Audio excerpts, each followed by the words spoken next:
So update lang tayo about West Philippine Sea. So patuloy pa rin ang pangharas at pagpa-water cannon sa atin or pambobomba ng tubig sa atin ng Chinese Coast Guard.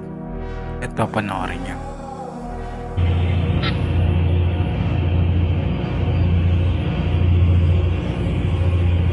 Ba ng water cannon ng China Coast Guard ang barko ng Pilipinas sa Bajo de Masinloc sa West Philippine Sea ngayong Huwebes ng umaga.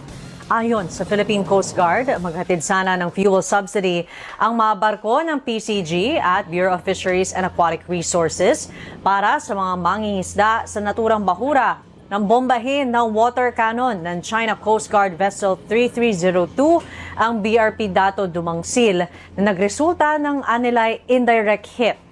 Nagsagawa rin umano ng delikadong pagmaniobra ang CCG Vessel 21579 sa BRP Dato Paiburong.